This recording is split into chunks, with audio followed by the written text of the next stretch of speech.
Ay, Dok, ang ganda naman ng ipit mo. Ay, thank you. Ay, Dok, ayun po pala yung pasyente. SS po, and since Saturday today, dito po sa ER yung diretso. Lagay ko po muna dito, ha? Yes po.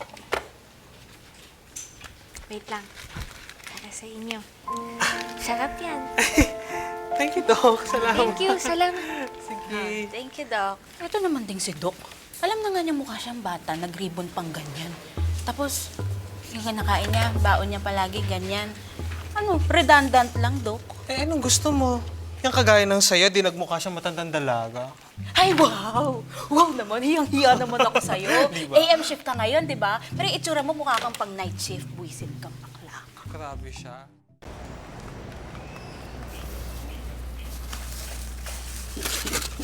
Akala ko ba bawal ka na magbenta? Para saan to?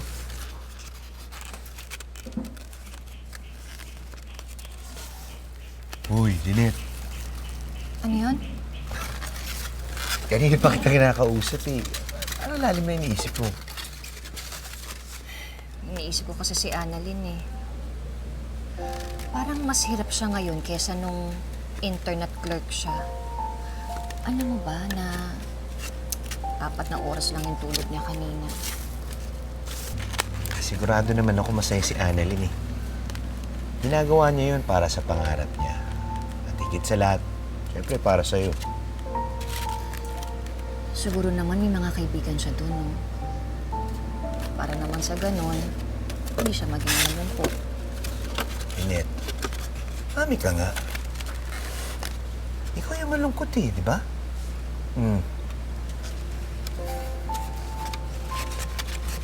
Kasi naman eh, ngayon ko lang naramdaman na mag-isa lang ako.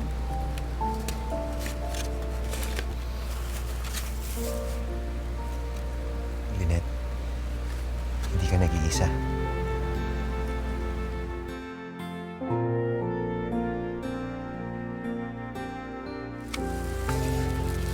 Kaya nga, gusto ko talaga magtrabaho eh. Para sa ganon, malibang-libang naman ako. Hindi ko naisip si Annalyn. Tsaka para hindi ako maging malungkot.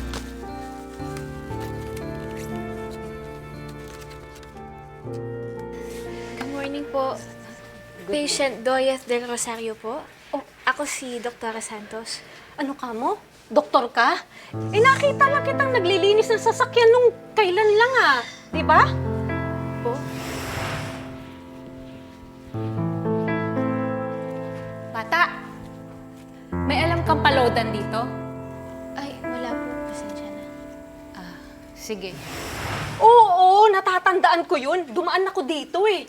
Pinaglololoko mo ba ako dahil sa social service lang kami?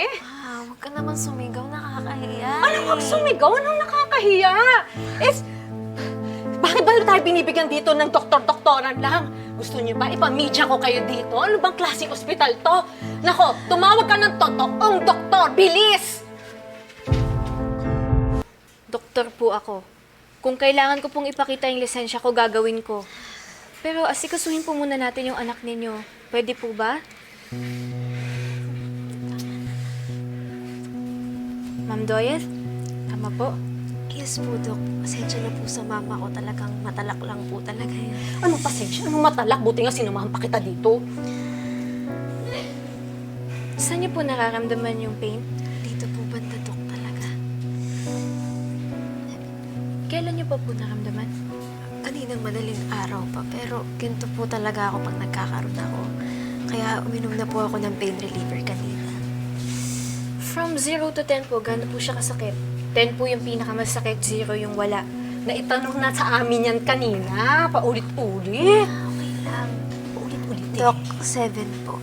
7. Wala na po ba kayong ibang nararamdaman? Nasusuka po, tsaka parang masama po talaga yung pakiramdam ko. I-check ko lang po kayo. Sige. Okay lang po. Sige. Masakit po. Hindi po. Masakit. Hindi po, Dok. Dito. Masakit. Anong ginagawa mo sa anak ko, ha? No? Bakit sinasaktan mo lalo? Hindi po, chinecheck ko lang po siya. Pinaglalaroan mo nga anak ko eh. Okay lang. Okay lang? Kanina ko Excuse me po, nasasaktan eh. ano pong nangyayari dito? Dok, kasi pinaglalaroan nito yung anak ko eh. Paalisin niyo nga tong batang ito. Dok, ina-assess ko lang po yung pasyente.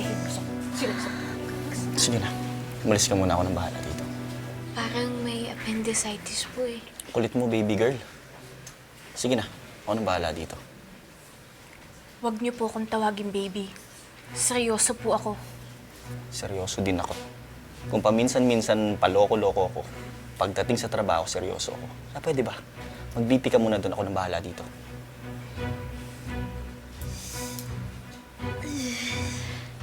Ma'am, pasensya na ako kayo. Pwede ba, Dok, tingnan mo ulit? Kasi nasasaktan talaga. Kanina pa kami dito eh. Sakit-sakit.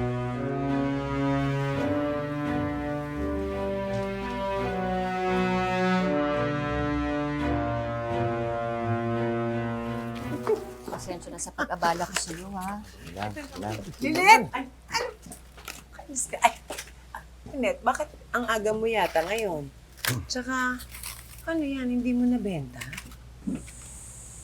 Hindi na talaga nila ako pinapasok.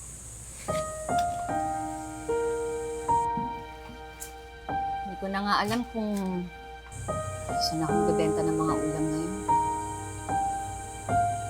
Hindi ko na rin alam kung anong gagawin dito sa mga niluto ko. Bakit ba kasi umasa pa ako eh? Dok, yung patient po sa labas nagko-complain ng headache tsaka meron din po siyang fever. Doktora, alam mo ba talaga yung ginagawa mo? Yes, Dok. Bakit po? Di kasi yung nanay ng pasyente, galit na galit sa'yo. You know why? Kasi nga, bata ka pa. Feeling ko kakaunti pa lang yung mga taong nakilala mo sa buhay mo eh. You just don't know how to deal with different kinds of people. Alam namin child wonder ka. Pero kahit magbasa ka pa ng libo-libong libro, hindi mo matututunan yung ganung bagay. Paki-carry out na nga yung mga orders. Sige po, Doc. Goodbye, baby girl. Pwede ko bang makita? Sige. Oo, kaya nga. Ayan mo.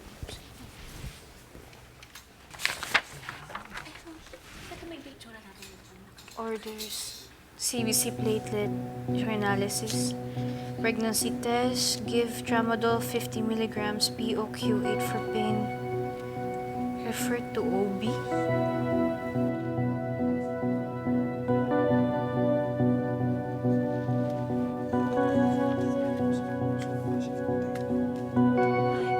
Sige.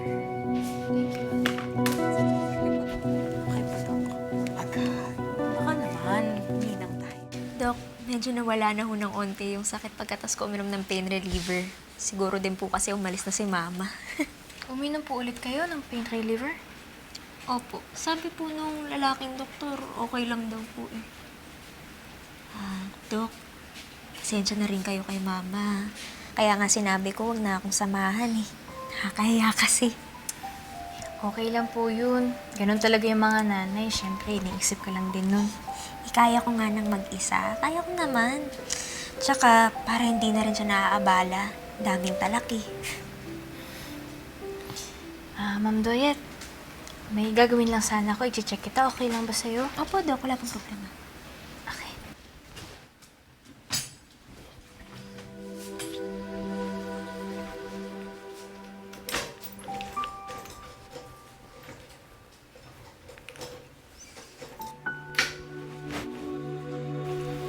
Ma'am Doyet, pagilid lang po kayo ha. Sige po. Tapos, huwag po kayong gagalaw. Ako lang po gagalaw sa inyo. Sige po. Diretso lang po. Huwag ka pong gagalaw, ah.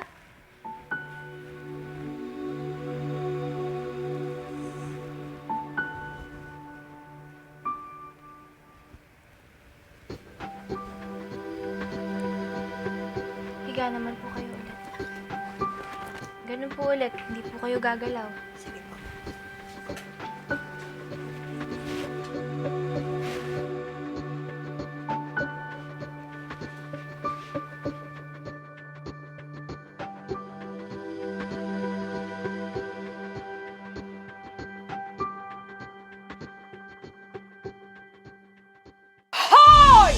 Anong ginagawa mo sa anak ko? Ma'am, chinecheck ko lang po kasi tingin ko po meron po siyang appendicitis. Tingin mo? Sa tingin ko, hindi ka totoong doktor. Binabali-balento mo lang anak ko eh. Wala akong tiwala sa'yo, kaya umalis ka na dito. Ma, ano ba? Nakakahiya kay Dok. Ano nakakahiya? Ma'am, ginagawa ko lang po yung trabaho ko. Umalis ka dito. Wala akong tiwala sa'yo. Sinabi na umalis ka na. Ako na bahala dito. Tatawag ko kay ibang doktor.